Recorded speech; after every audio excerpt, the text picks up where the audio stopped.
Wow, we are in Apollo Temple here in City, Turkey. And my husband. Merhaba. Napakaganda talaga dito sa Turkey. Lalo-lalo na dito sa Apollo Temple. Ayan.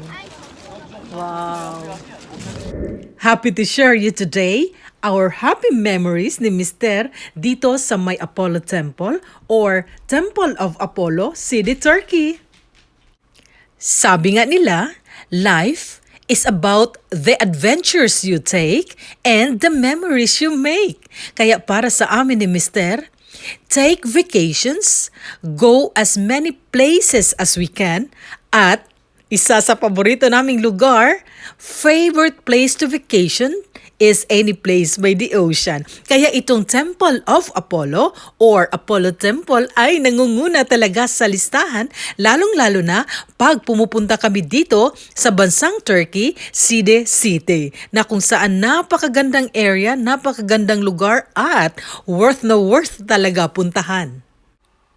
Hindi lang sa napakagandang view ng Apollo Temple ang ating makikita, kundi meron ding matutunan, kagaya ng history na kung saan ang templo ng Apollo is a Roman temple built around 150 AD, di ba? Ang tagal na. During sa panahon ng Pax Romana era in the ancient Pamphylian town of Side, na matatagpuan sa southern Turkey on the Mediterranean Sea coast, na kung saan din dedicated to Apollo, kaya naging Apollo Temple, na kung saan din sinasabi na the Greek and Roman god of music, harmony and light. Kaya pinahahalagahan at hanggang ngayon ay binibisita, dinadayo talaga ng napakaraming tao, napakaraming mga turista na nagmula pa sa iba't ibang bansa.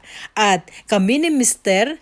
ay talagang kahit ilang beses na kami nandito sa City, Turkey, lalong-lalo na dito sa Apollo Temple, ay talagang worth na worth at parang hindi kami magsasawa sa kagandahan ng area. Hindi lang Apollo Temple ang binibisita ng mga turista dito na area. Kasi ang area na ito ay tinatawag nila na City Old Town, na National Heritage Site with a rich of history.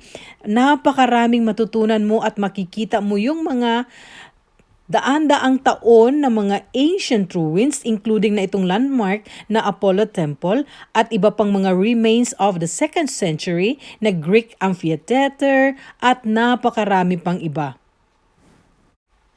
Kasama si Mr. at ako na isang Pinay ay napakahilig talaga sa mga ganitong tanawin. Amazing views talaga at lalong-lalo na ang dami kong natutunan na kahit ilang beses na ako pabalik-balik dito ay talagang hindi talaga akong magsasawa na namnamin ang kagandahan ng area at balik-balikan yung mga nakaraan.